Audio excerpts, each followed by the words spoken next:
really looking into what we all bring into this profession, right?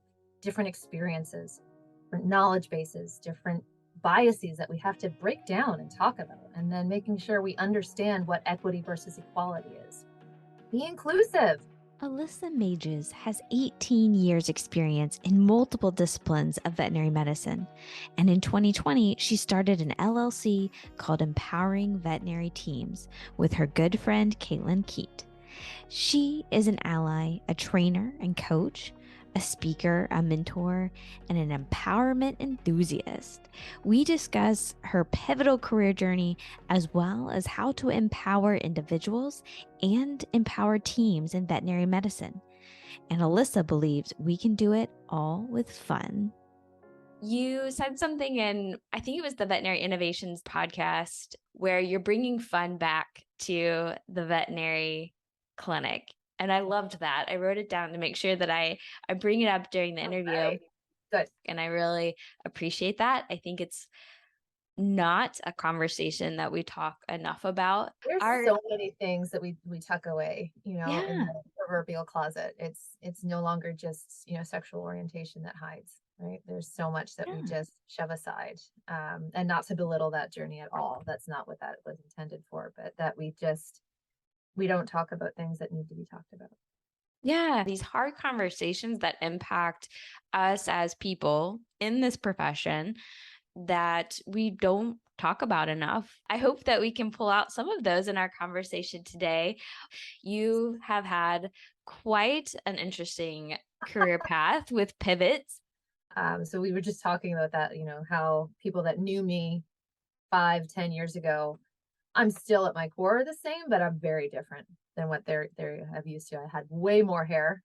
I did. And now I've got, shaved sides, and I can't wait till this grows out so I can do my mohawk again. It's coming. Oh. Yeah, Megan, it's funny. I think all of us, when we set out on this professional journey, we start off as little, always wanting to grow up, right? Always wanting to get there faster and do it. And then we get there like, oh, actually, it was kind of nice when I didn't have to do all of this stuff. But we don't listen to our parents. I didn't, and my children certainly don't.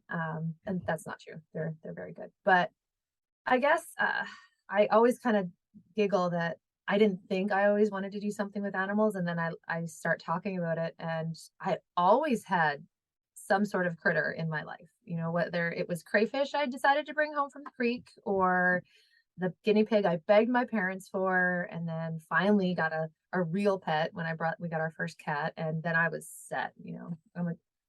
I tried to deny it for a long time. Like, no, I'm a dog person. I love dogs, but I am a cat person. I'm just going to own that. I really relate to I will love you and be super sweet on my terms. Thanks. So it was kind of, all right, I love animals, great, but I really love the ocean and swimming. And I was a synchronized swimmer for 20 years, so a little bit unique in and of itself, and fell in love with the marine life, and then realized that marine biologist, it's a great lifestyle, but it's not so much a lucrative profession, even less so than as a veterinary technician. Yes, that's true, guys. You can make less. It wasn't bad. I lived in the Florida Keys on a houseboat and taught scuba. It didn't suck.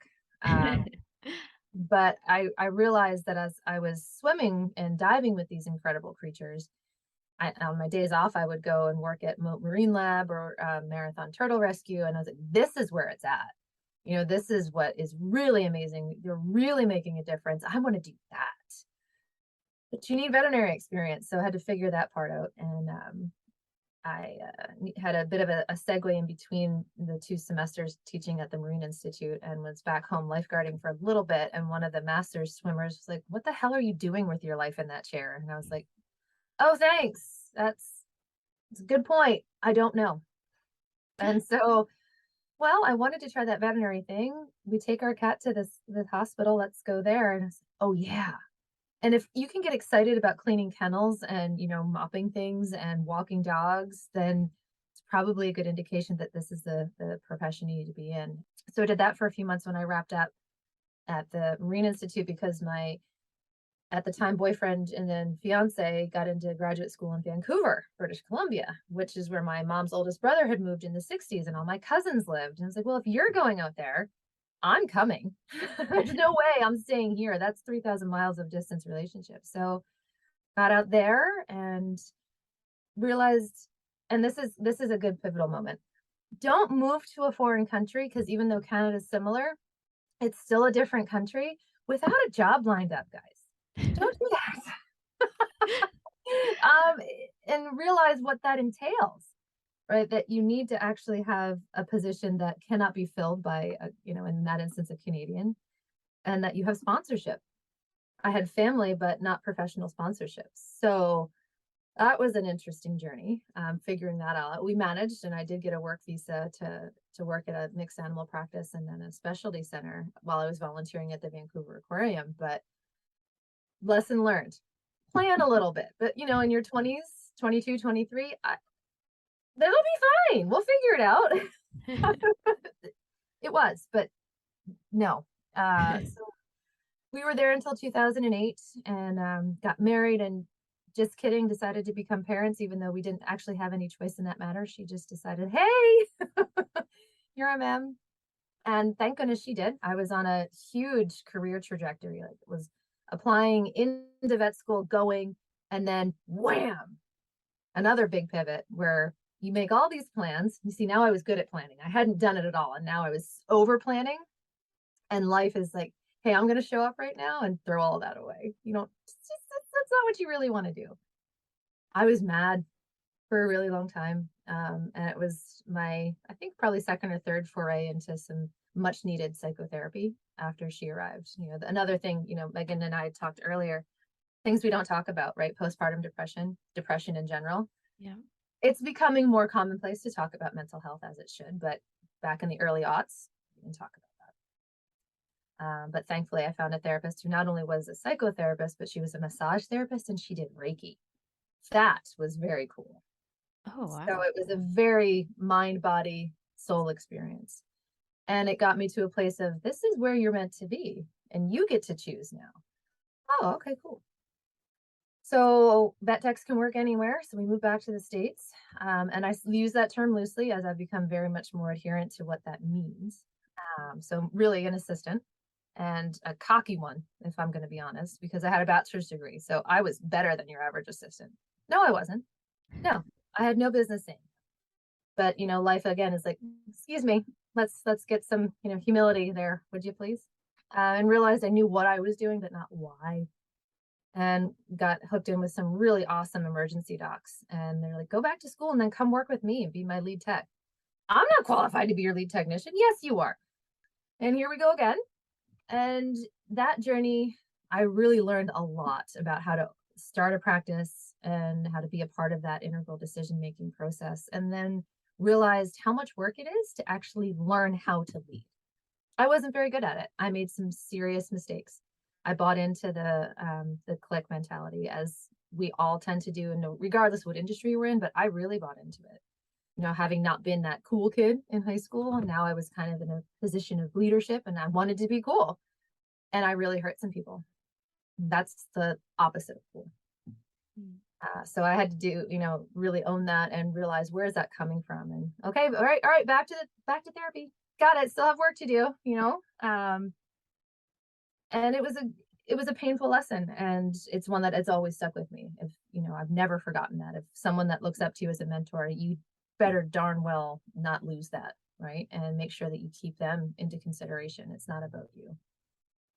This was in a GP with a dear friend, and then I got my CVT in 2012.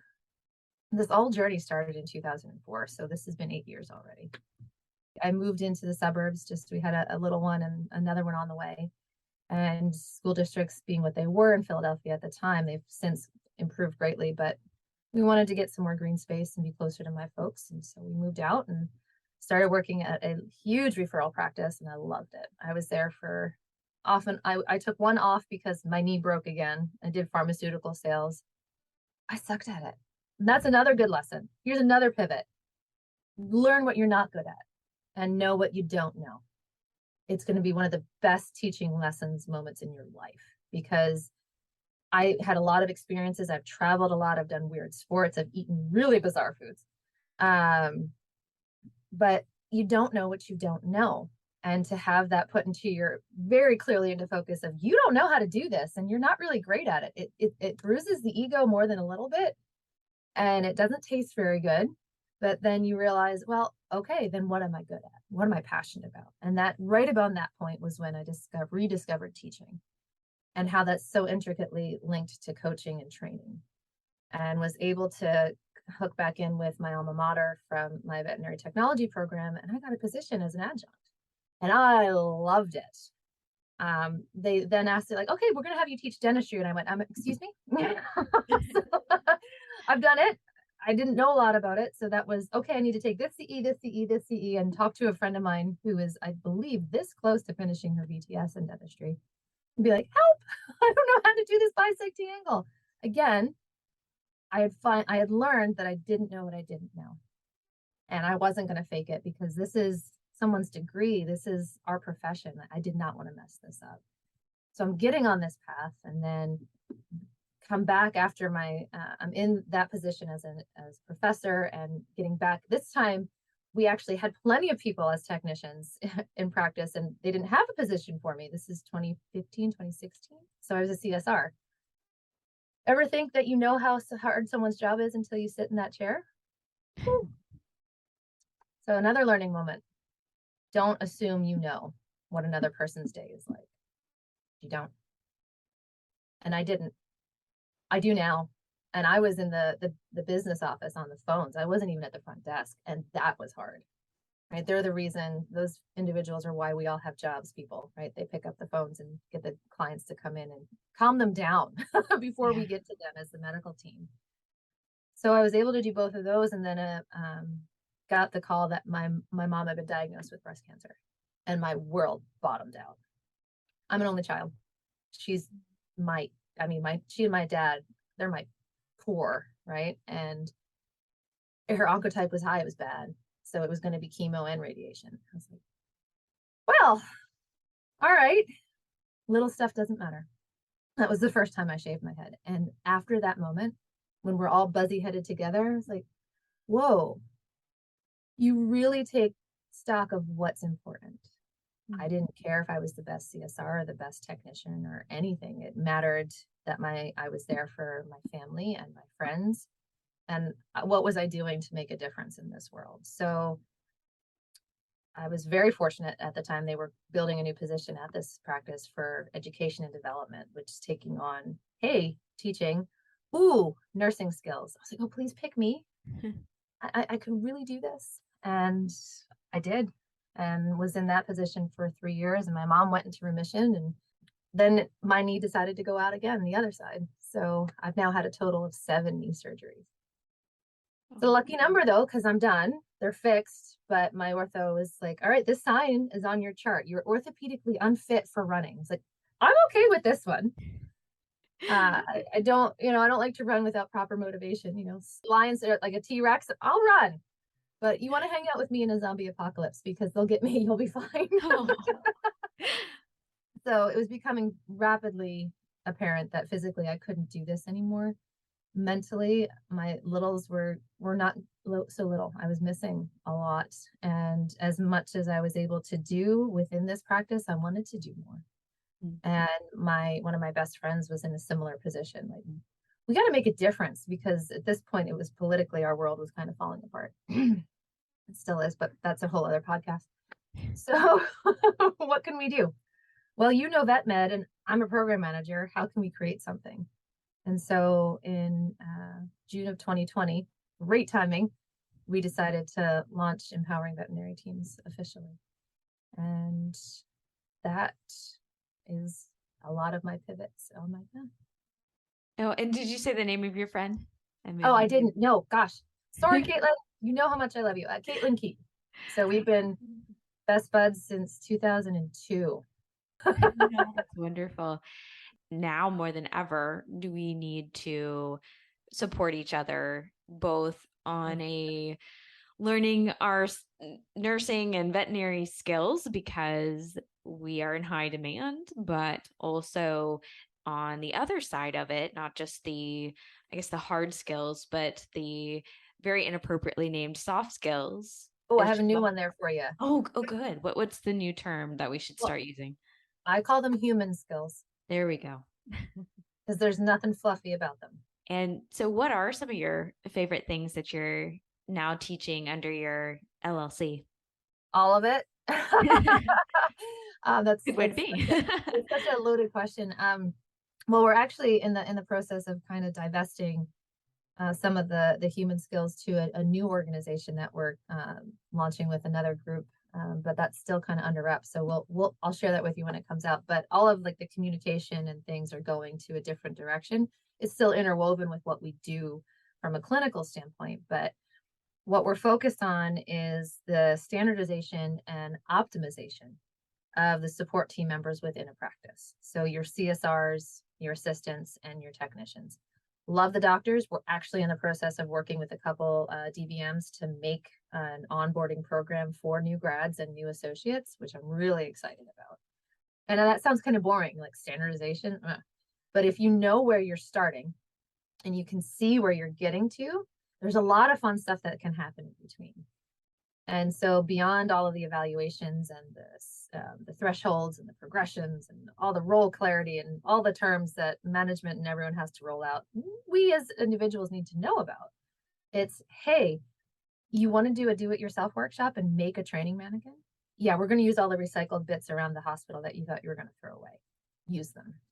Have you played with a urinary bladder before, not been terrified to poke the renal artery? No? Let's do it. We've got some, right? So all these fun models and, extemporaneous things that take the fear out of it and make it fun, right? Remember when we actually liked what we did instead of like, oh, I gotta go to work again. It's like, ooh, I get to go to work again, right? And you take that guesswork out of it. If you know why you're doing what you're doing, and then you can have an event to look forward to practice it without the stress of the animal dying on you while you're trying and everyone's staring at you. Then when you get in there, your muscle memory works. And it's just, let's take the stress out of it, right? And so are we well-being experts? No, there's plenty of those out there. But do we interweave it in everything that we do? Yes. Are we active allies? Absolutely. Is that in part of every conversation we have? Yes. So to me, the changes and the evolution of what we're doing with the industry is what's really fun. So with your experience, you've talked about multiple roles that you've had, everything from more like hospital management to veterinary technician to now more the L&D side in a hospital. What are some of the biggest problems where we can address and really get, I think of it as bang for our buck, right? So what's something, like one thing that we could do that would really, really make us have a better and a more fun career? That is an amazing question and a really challenging one because it's such a multifaceted answer. But I think really at the root of it is we need to know who we are and what we can do. And that's a big part of the issues that we face is, am I a veterinary technician? Am I an assistant? Am I a nurse? What are we calling ourselves? How do we qualify that? How do we quantify that? There's no set way because it's based on state to state. Like in Pennsylvania, I'm a CVT. In New York, I'd be an LVT only if I pass the exam, right? And if I'm down up in Canada, I'm an RVT. But every province up there is an RVT. It's different state to state, and the requirements are different state to state. So there's no universal approach into how we regulate who does what, where, when, why, and how. That's a problem. Mm-hmm. And then when you get into practice, what are you called? And how do you know what you're allowed to do? There's definitely things out there, but are they being implemented, right? And is it everyone given the same tools with which to learn from, to build upon, and to grow? Do they know that they can go from point A to point G and do all the stuff in between and then go even further? Or do they just get blown away by it all and just stop, right? Because of all the influx of things. So for me, I think the most important thing is to figure out, number one, what an assistant is, what a technician is. I love the idea of the nurse initiative. I really do. I believe that we are as skilled as human nurses. And I think eventually we will get there, but we're not ready yet. and that's a protected term. And I'm proud to be a veterinary technician. I really am. I've earned it because I worked really hard and I took that exam and I put my time in. I also respect those individuals that have been in the industry for 10, 15, 30 years and never took the VTNE, but my God, do they know their way around a vessel, right? Or the OR. Like that hands-on life experience, you can't put a qualifier on that. Do we not call them veterinary technicians, right? So how do we standardize this? So we need to standardize how we are addressed, what our role clarity is, who does what, how we can make sure that that is compensated appropriately, and then build upon it from there to make sure that, hey, that once you've been doing this amount of time, that you're going to make this and that you're able to do this, and then you get to go onwards. You got to make that path so they can make their own pivots. Yes, I've had someone that came on and talked about a little bit on the naming and how crazy that is, and that there isn't a standardization, and that there's most states don't even have veterinary technician in their practice acts. Nope. So that is, and I'll have somebody come on talking more about the politics behind these things. How do we get them into practice? Well, what I want to ask you is, I do know that when it comes to changing a practice act or doing something on like the political level, that takes time. So what can clinics do now and what are you doing now with your company that you're talking about that is trying to help standardize this faster, and not in 10 years when we can get it written in no, I'm exaggerating, hopefully. Oh my gosh, what can we do now to help that clarity in job titles and roles, and really being a smoother functioning team, more collaborative? Right there, Megan, is exactly what you said, is to be a collaborative, functional team. We have to stop doing this us versus them mentality, right? And we have to stop butting heads and arguing over every little thing. We're not going to get anywhere. We all know that if you're working in practice anywhere right now, whether it's labeled as a general practice or an emergency specialty center, everyone's doing urgent care. Everyone, because there's just not enough of us and we have to. So we need to start in the same way, right? How do you approach a physical exam, right? There are, even as much as we can argue with whatever the AVMA does, they have standardized these approaches, right? You start your physical exam from the tip and you go to the tail.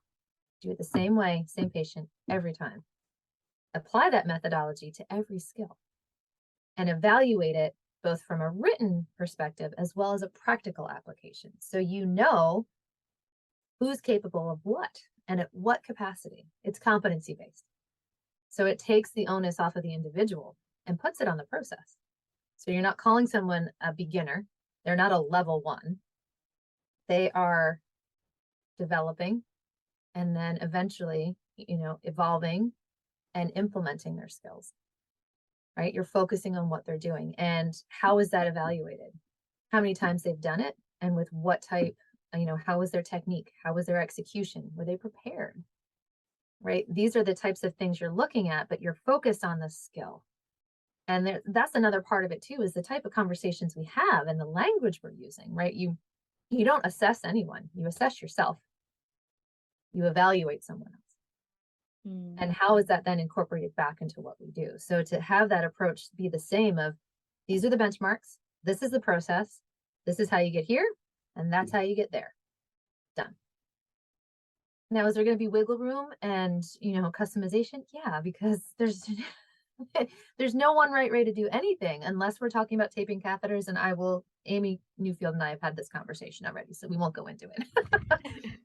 We don't talk taping between the Cornell method and elsewhere, but it's funny, but it's true. I mean, there are so many different ways to do it, but there are certain things you skull to heart the same way.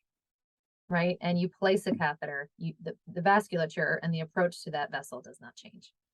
So why do we approach how we educate people? Because we don't really. Every veterinary technology program, every veterinary school, they have the same curriculum. It's when we get into practice that it changes. And does it need to? Not necessarily. I can see how someone can say, oh, I can grow and develop my skills in this. How can this grow into more of a pivoting your whole career journey, or like how can that start to be involved? Oh, I love that you asked that question, because that's how you start it, right? If we start everyone at the same playing field, right? This is the conversation between equity and equality, right? We want to start everyone with what they need in order to get where they need to go. So if we start everyone with the same general practice methodologies and terms and things, all right, you're going up to emergency, start here. Well, from emergency, you can go into any discipline and craft it from there, especially in anesthesia, right? When I was trained, and some of my mentors, how they refer to it, anesthesia is a steady state of emergency. Great. And it's not untrue. And then think about, if you have that basic, and not in the terms of this is easy, but the basis of where to start from at an emergency level. And then you can just get that first integration, first threshold in emergency. And then you want to divert into oncology. It's an easy pivot because you understand how to do an emergent assessment and triage and a physical exam and all of those things. And now you're taking it into, how does this explain when a patient is neutropenic? What do we do when we have an extravasation? And then you can build from there into those upper levels, or thresholds rather, in a different discipline. But we all start here, so then we can branch off from here. So how are you doing it? How does your company work? Like if somebody wanted to work with you, Yeah. what would that look like? What would someone expect? It's a very customizable scenario, because it has to be, right? One of our main clients is in Vancouver, British Columbia. I'm in Philadelphia, Pennsylvania. That's not going to work on the ground. Although I find that funny, the whole circle coming back to Vancouver. Right? Well, it's someone it's been a really amazing journey. I kept in touch with some of my friends from there and stayed in the industry, and they're like, hey, I'm doing this thing and you're doing that thing. Can we do the thing? We can do the thing. And it worked out beautifully, but also, clients in Nashville or up in New York and out in California, I'm here. Well, that's why we're building EV trainers in different regions, right? So they're trained at the hub with us, and then they'll have their on the ground operations to go to who they need to go to. In the meantime, if they're not able to do the on the ground or virtual, then that's easy. I can set up a Zoom call, not a problem. And we can go through a lot of things. I even managed to teach my business partner, who is an engineer and a program manager, how to place a catheter on an artificial vein through Zoom. And Technology is amazing. Right. If I can teach her, who's never done it, shaking, oh my God, a sharp thing coming at me, and coach her through that, because that's the biggest part, right? Is where you're trained the skill, but you're coaching the person. And that combined process is teaching.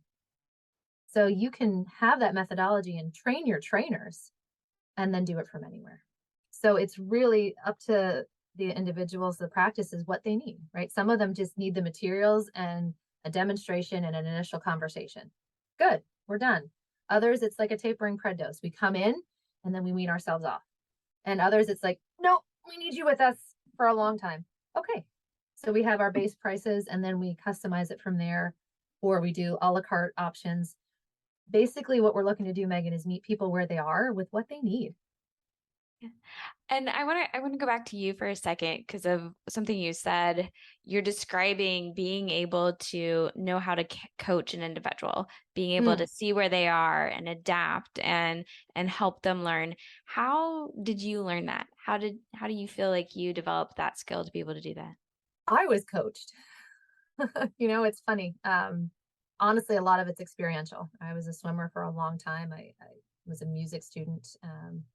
So I had, vocal and piano coaches, and then athletic coaches, and then trainers, right? So where they're focused on the actual skill, but then it's how you're presenting that it makes it stick with you. And then I was like, this is kind of cool. Can this apply to other things besides, oh yeah, you can do this everywhere.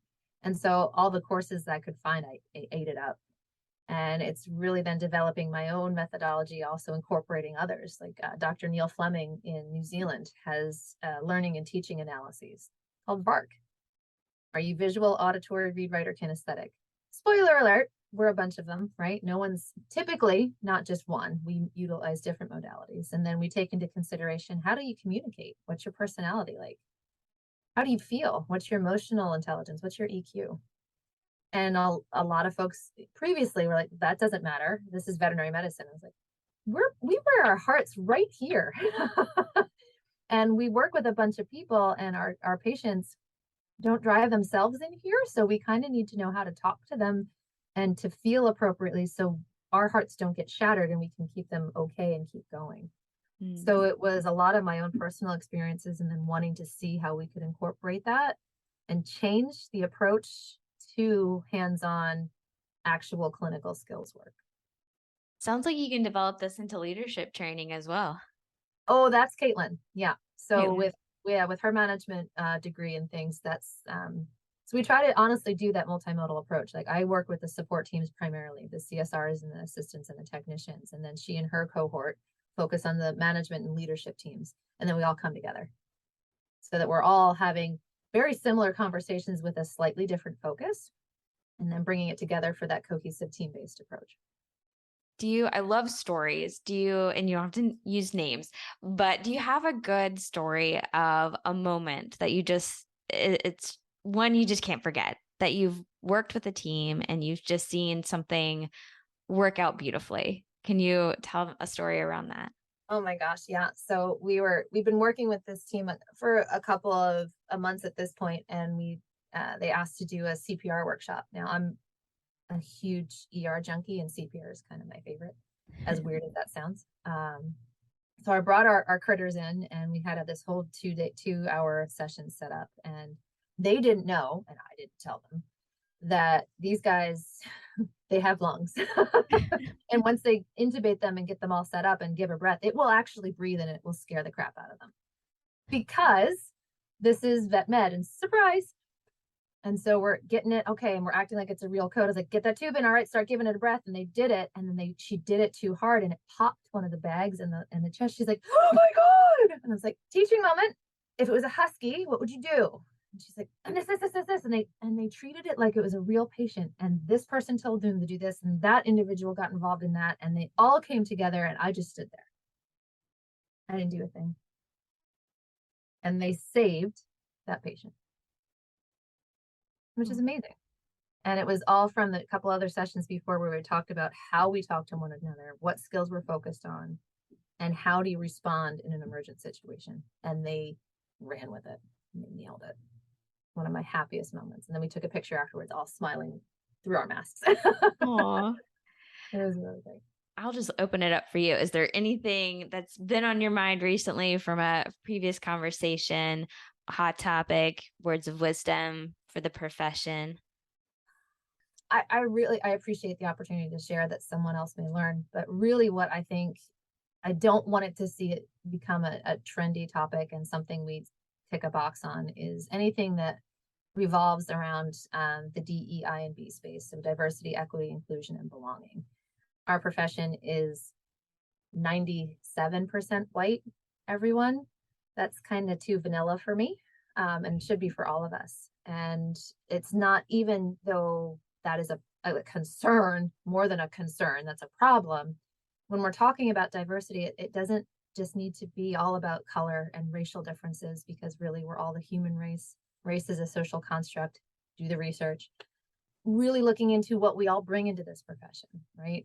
Different experiences, different knowledge bases, different biases that we have to break down and talk about, and then making sure we understand what equity versus equality is. Be inclusive. Do you remember when you walked into a practice the first time, Megan? You're like, ooh. Do we want that for anyone else? I hope not.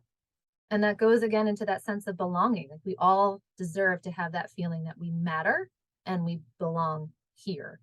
So there's a lot of really great work being done in this space, and making sure that word is operative, work.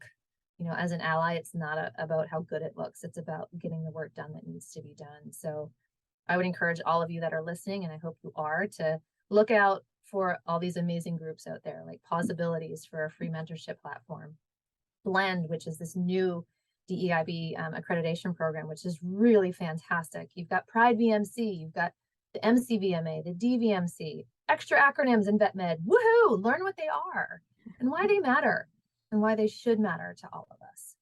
So that's the other piece to the factorial puzzle, right? Is make sure that there's a lot of us that are different, that everyone gets what they need. They feel like they matter and they are welcome here. How do you bring that into what you do? You live it. So it's something that, I am, well, again, non-visual in this space, but I'm a white cisgender heterosexual woman. That's who I am.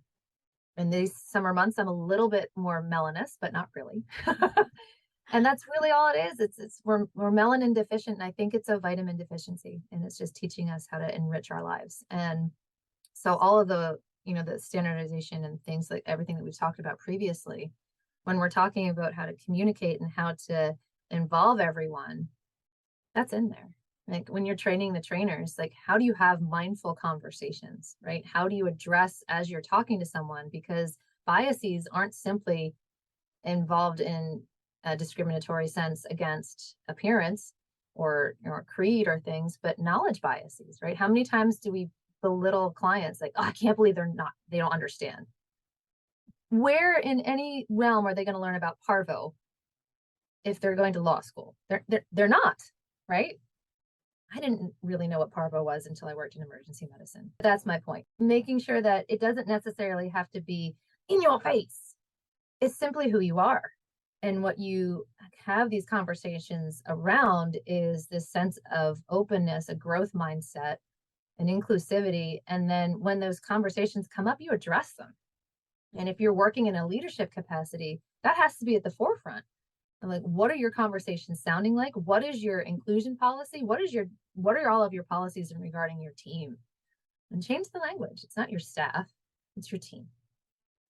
And start as simple as that, right? If you are in a location that is predominantly Hispanic speaking, as well as English, then make sure all of your client handouts are bilingual. If you have a higher concentration of a Southeast Asian language, get that available. That's what Google Translate is for. Being aware of what all the other tools are and to utilize them and to have those conversations and it not be, but every day. Infuse it with what you do, right? Again, I'm not a well-being expert, but every way that we lead a workshop, it's in there. I am not an expert on DEI and B. I'm a true advocate and ally, but it's in there. And I will talk about it. It's in the forefront and at the closing of our emails. It's on our website. You know where we stand, and we're not backing down. Well, I want to thank you so much for being willing to jump on the podcast. I always conclude with a final 4 questions. Additional one for you, because you said you have eaten some very strange things. What is the strangest things you have eaten? One of the strangest things you have eaten? Oh, that's going to be tough. Probably it was monkey. Really? I didn't know it at the time. It was one of those travels where you don't ask until you're done eating, and then you really wish you didn't. It wasn't exactly like Indiana Jones and the Temple of Doom, like not that ethnocentric, but it was similar in Southeastern Asia. So, all right. What is one thing on your bucket list? I want to hit every continent before I kick that bucket. So, got 3 left. I need to get Antarctica, Oceania, so Australia and those guys, and Europe of all places. Really? All right. We'll have to get you there. So I know. If you're listening, anyone who's sponsoring, I'm just kidding. I was going to say, you do a lot of speaking, so maybe we can get you there. Nice. What is a moment of simple joy for you? Oh, that's easy. The first sip of coffee in the morning. Oh, yes. Just when it hits your palate and it just goes up your sinuses and you swallow and you're just like, it's good. And when like you've splurged and got that really nice, like, and you ground the beans and it's ready, you're kind of looking forward to it almost the night before. Maybe my kids aren't awake yet. Even if they are, sometimes it's nice to have that moment with them both. And it's a full experience. Yep. Exactly. It is. If you could create a law that everyone had to follow, what would your law be? Be kind. Simple, but impactful. And profound. Very much so. All right, your final question. Ready? What is one thing you are most grateful for? My family. And I don't care how cheesy that sounds. I am just, every day I have with them, I'm so incredibly grateful. And that includes my friends that have become family. So when you're only one kid, you adopt a lot. So my extended family, my family, but every day I wake up with a 14-year-old daughter who still doesn't hate my existence, which I'm, and then a 9-year-old little guy that thinks I'm kind of awesome. And they keep me going. And yeah, my partner, my husband, he's pretty fantastic. So yeah, my family. I love that. What does your husband do? He is an aquatic biologist, so we are both nerds, and it's fabulous. So he stuck with the aquatic. He did, side. yeah. Okay. He shifted out of the oceanic realm because we live in Pennsylvania. And so he's, most days out in the rivers and the streams, checking for parasites and treating them, and sending me pictures when he's up in the helicopter treating the streams. It's nice. It's lovely. I'm not resentful at all. Well, it kind of gives you, like, you still see pieces into that world where Yeah, you started. absolutely. That's kind of nice. No, he's Yeah. happy every day, and he loves what he does. And that's really, isn't that everyone's the dream, right? The dream. You love, you live, you don't live to work, you work so you can live. But if you enjoy it along the way, it's not bad. So, and you never know where your career takes you. No. Every one of us is on that pivotal path. It's not just me. When you run into a wall, it's all right. Brush yourself off and turn directions, and you never know where you'll go. This has been the Vet Life Reimagined podcast. Whether you are listening or watching on YouTube, I hope you enjoyed this conversation. Please make sure you are subscribed to catch all these amazing people in our profession. Also, send this episode to someone you think who would appreciate it. Have a recommendation for someone who would be a good guest? Please reach out on LinkedIn, Instagram, or Facebook. There aren't that many Dr. Sprinkles. Until next time, Vet Lifers.